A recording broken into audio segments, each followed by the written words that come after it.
kids. Absolutely. Absolutely. I'm sure you've answered this question or said it thousands of times on your podcast, but can you talk about why you decided to homeschool your kids? Of course. Of course. Um, so I used to teach public school. I used to Okay. teach, I started out as a sub. I subbed for 8 years. And during that time, I was in my early 20s. And I promise probably 2 years in, I started saying, I'm homeschooling my kids. Already. Really, I was like 22 years old. I didn't have my first child till 30, okay? But I was telling people all the time, I'm homeschooling my kids. They can't come here. Mm, They can't come wow. here. And I And was wait, talking this is about middle Florida? school in particular, Virginia. Virginia. Okay. Yeah, I grew up in Virginia. I grew up in Virginia Beach. I graduated in Virginia Beach, and I taught in Norfolk to begin with. But Mm-hmm. when I subbed in Virginia Beach. Two That was eye opening in itself.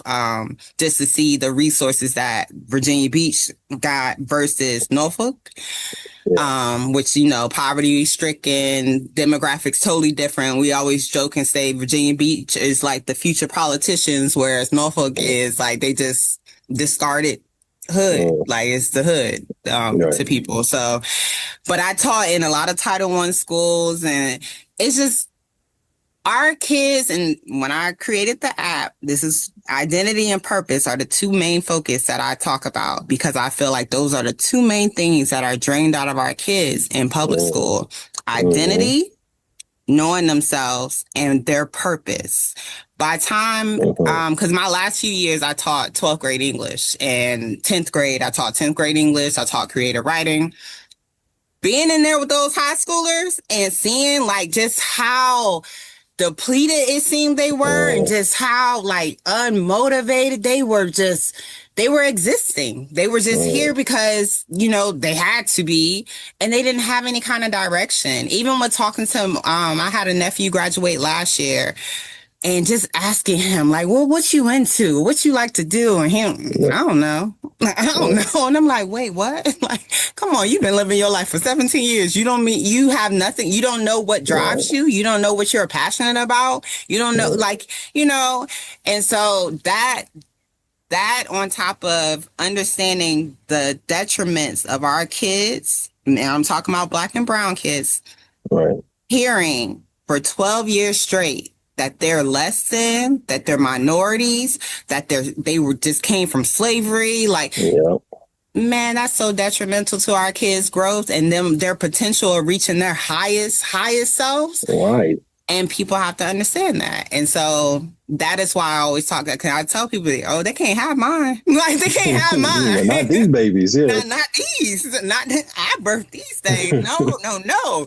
I Yeah. had checked out of school in like probably by eighth grade. I was over it. Like I was over the whole model, everything, just understanding the system in general. And that's why people always laugh to see that I had went on to be a teacher, because I slept through high school. Like I literally Mm, slept from ninth to 12th grade. It was just, mm, why am I here? I was a self-taught learner. Like, I was a mm, reader. So I was okay with doing the assignments. I would do the assignments and go to sleep. I wouldn't stay up for the teacher lecture. I wouldn't stay up to mix and mingle with my classmates. None of that. mm, Cause I just felt like it was such a waste of time. Like, why am I mm, here? And so that's the long version of mm. why I homeschool my kids. Yeah. No, I definitely feel that.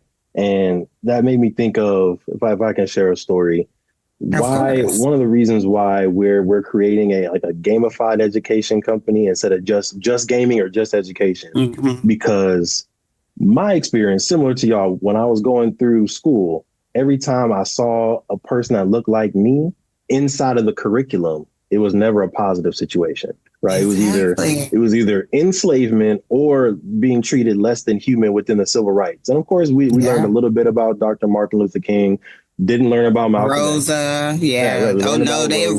Rosa. I mean, Malcolm X he was Right, prohibited because he was right, bad. Like right, Black Panther Party wasn't good. They were bad. right, right. They didn't learn about none of that. Yeah. None of that. But it made me feel in class small. It made me feel a little bit embarrassed, a little bit ashamed, like just Mm. being black because of what box they were putting me and my people in. So fast forward, the goal, like talking about identity, we wanted to be able to teach people about the kings and queens, right? Teach about Mansa Musa, teach about O.W. Gurley, teach about Madam C.J. Walker, teach about the positive people. Because when we go through European history and American history, and we're looking at European culture, we learn about their kings, we learn about their queens, we learn about the Rockefellers, we learn about all these wealthy people that don't look like us, but look like Europeans. And I think that's, of course, intentional. And that fast forward Yes. to one of the proudest moments I had as a teacher. And this happened this semester. We were teaching an introduction to stock market investing, bonds, stocks, index funds to high school students at Van Nuys High School. And we gave them $150,000 of paper money to then invest in the stock market, right? They had to put it in the bonds, stocks, and index funds, and we put them into groups. And there's this young Black queen in there who was leading her group and saying, "Oh, we need to put our money into Walmart, or we need to put money into Pepsi, we need to put money into this because remember X, Y, and Z happens." And then when they invest their money, we projected 10 years out, right? So at the end, they started with $150,000. And at the end of the project, her particular group made $548,000 in their investments. And it was the most that any group had made in all three classes, right? So when we revealed that, warms my heart. She stood up and she said, "I love myself." Oh, In the middle of the class. And mind you, she's like, this is a very diverse group. She's one of only two Black females in this particular class. So she stood up, "I love myself," because she had been advocating, she had been fighting for her team to invest in a certain way with no prior experience, just off of gut, just off of intuition. We should do this. And she got that affirmation that I'm intelligent, I can grow money, I am correct, I can read the market. And it was just an amazing gift to give her, but then for her to give me just that moment of, as a teacher, you can actually inspire someone to love themselves, which I did not get until college. Yeah. Oh my amazing gosh. moment. And see, that's